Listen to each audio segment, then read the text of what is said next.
fait la paix avec Jésus-Christ de Nazareth, le paradis ne t'accueillera pas. Jamais. Si tu veux aller au ciel, il faut au préalable accepter Jésus-Christ de Nazareth. Accepter Jésus-Christ de Nazareth, le seul, comme ton sauveur et comme ton Seigneur personnel. Alléluia. J'ai dit, quand on appelle quelqu'un Seigneur, on fait sa volonté. Alléluia. Amen. Il n'y a que les esclaves qui connaissent l'importance du Seigneur, des maîtres. Amen. Nous avons fait le choix de Jésus-Christ de Nazareth. Aujourd'hui, nous sommes esclaves de Jésus-Christ de Nazareth. Nous sommes esclaves de Jésus-Christ de Nazareth. Amen. Et un esclave, il ne mange pas ce qu'il veut. Un esclave, il ne fait pas ce qu'il veut. Un esclave, il ne dort pas alors qu'il veut. C'est son maître qui va déterminer son dormir. C'est son maître qui va lui dire, toi, tu dois te réveiller à telle heure. Alléluia. Tous ici, nous avons des servantes. La servante ne peut pas se lever dans la maison pour dormir l'heure à laquelle elle veut. Jamais. Jamais. Elle ne peut pas décider de se réveiller à l'heure qu'elle veut. Maintenant, pourquoi toi, tu veux faire ce que tu veux? Question. Pourquoi tu veux faire ce que tu veux? Question. Est-ce que tu connais la volonté de ton Seigneur? Connais-tu la volonté de Jésus-Christ de Nazareth? Question. La Bible dit que ce que Dieu veut, c'est notre sanctification. Alléluia. Ce que Jésus veut, c'est notre sanctification. C'est notre sanctification. Et la sanctification, c'est quoi? La sanctification, c'est la vie de mise à part. C'est être mis à part pour Jésus-Christ de Nazareth. Alléluia. Mais nous constatons, nous sommes à une ère où il n'y a pas de différence entre les chrétiens et les païens. Mon frère, ma soeur, si tu as fait le choix de Jésus-Christ, peu importe le nombre d'années où tu as accepté Jésus-Christ, et qu'il n'y a pas de différence entre toi et les païens, tu n'as pas encore accepté Jésus-Christ de Nazareth. Tu l'as accepté.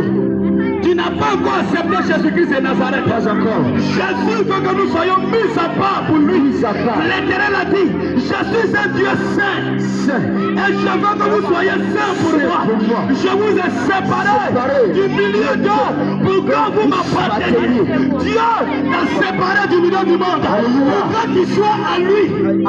Est-ce que tu es à Jésus-Christ de Nazareth?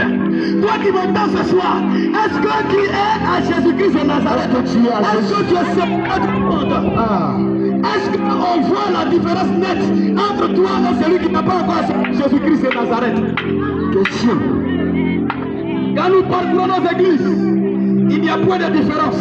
Point de différence. Il n'y a pas de différence. Il n'y a pas de différence. Quelqu'un a dit, j'ai cherché le monde. J'ai cherché le monde. Et j'ai trouvé le monde dans l'église. J'ai trouvé le monde dans l'église. C'est douloureux. C'est malheureux. Malheureux. L'église qui est censée montrer le chemin du ciel au monde. Aujourd'hui, l'église ressemble au monde. Où allons-nous? Où allons-nous? Ce soir, je suis venu t'interpeller. Alléluia. Je ne suis pas venu te condamner, mais je suis venu t'interpeller. C'est vrai. Tu as accepté le Seigneur, tu as vécu la vie comme ça. Mais le temps est arrivé. Le temps est arrivé. Tu dois t'asseoir et te poser la question. S'il arrivait, que je mourrais ce soir.